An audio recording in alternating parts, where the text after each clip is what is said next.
Greetings all, D&Disability here. Today, we are continuing my Monsters series with a look at the Trapper. Wait, I hear you cry. The Trapper stroke lurker above is a mimic-like piece of ceiling or floor that couldn't possibly have anything to do with disability, right? And normally you would be right, except for you're ignoring the other side of the disabled coin. Sometimes it's not about the monster being a representation of disability, but rather it's about how players with disabilities interact with that monster. This is part one of a two-part video. This video will focus more on the monster specifically and what happened to my group to make me rethink my last week's game and come up with this video and my thoughts on this creature. I ran into this creature running Expedition to the Barrier Peaks for my group. A lurker above, or a trapper in the 5e version, is one of the first monsters the party is likely to face. It's in one of the entryway hallways. So, what are they? Well, I'll leave the overall creature diatribe to AJ Pickett, stroke the Mighty Gluesticks channel, of which I'm a huge fan and highly recommend him to all of you who love all things monsters. However, here's a brief summary to suffice for those that don't know. A trapper stroke lurker above can assume the likeness of a floor or ceiling to such a degree that it is nearly invisible to detect. Once the prey enters in range, it engulfs them, sometimes a single individual like in 5e, or an entire party like as referenced in AD&D and in Osric. It smothers them and crushes them. Also, and notably, this monster is nearly impossible to destroy from the inside. And according to rule sets like Osric, it is impossible to attack or cast spells while inside due to the restrictive, kind of crushing nature of being squeezed to death by this giant, effectively animated blanket of sorts. Which makes sense. I won't read it all for you, but I'm showing, right, or you do see here, the text description of the Trapper. And more importantly, the specific part that I'm concerned with. So now, as some of you know, I run basic fantasy for my group. Not D&D, not AD&D, not 5e, not Osric, not anything else. So why am I even talking about this? Well, the Trapper doesn't really exist in basic fantasy, at least such that I could find. So, when in doubt, I refer back to Osric and AD&D to get my answers. Converting armor class to that of basic fantasy is trivially easy. I just typically subtract from 21, right? So if it's an armor class of 3, 3 minus 21 would be 18. Yes, this tends to put things maybe 1 point higher, as you could say, well, armor class 0 should be 20 and not 21. Well, honestly, the armor classes, are typically low enough to where it's not much of a problem anyway. And I keep the hit dice and everything else the same. Super easy. But not all versions of this monster are created equal. Some are nastier than others, and when I ran into doing this conversion, that's when it hit me.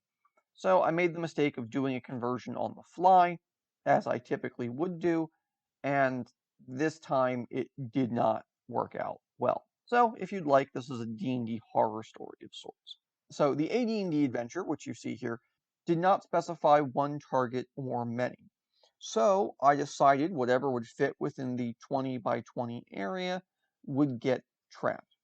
The party of adventurers came fleeing down the hallway, an alarm blaring in the background, and their elf illusionist Momi reached down and snatched a Violet ID card that was laying on the smooth metal floor. Then, unexpected by them, wham! Her and the other 5 party members who were fleeing alongside her in this kind of tight-pressed group were all grabbed.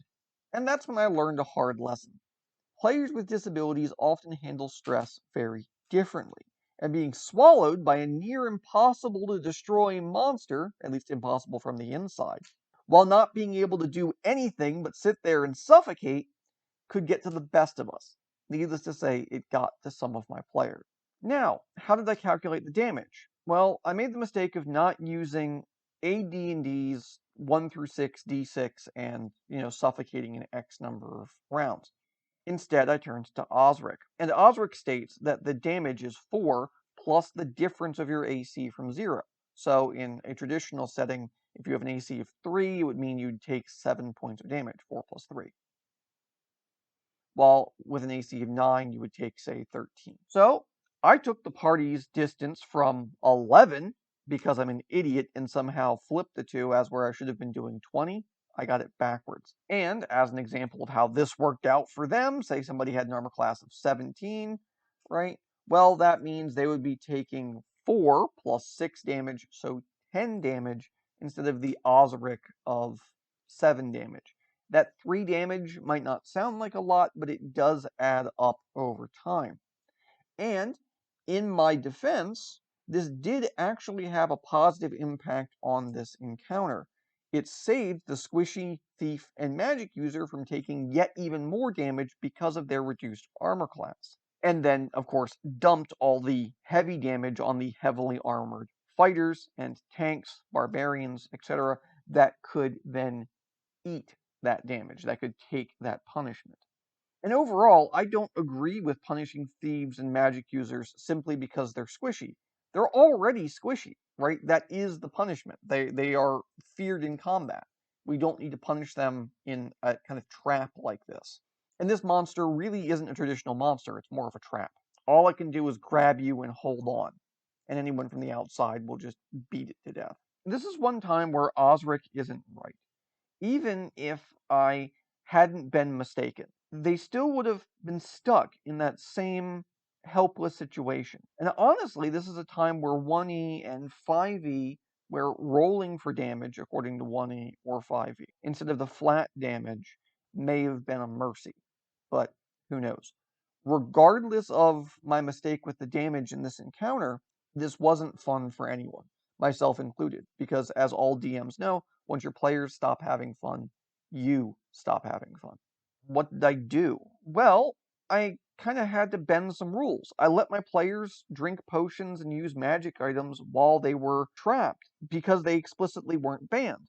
This squeezing, this restraining, only applied to attacks, movement, and casting spells. So, while some of my players froze, others panicked, and some even just gave up and did nothing and said, well, there's nothing I can do. Momi managed to drink a potion of fly, one that she had hoarded for quite some time, and flew effectively out on the very first round. I ruled that during the first round, this thing is still closing around the party because there were 6 party members. Pretty big, right? Pretty big area. And that she could use this one round and fly out if she could. I gave them that one round of escape.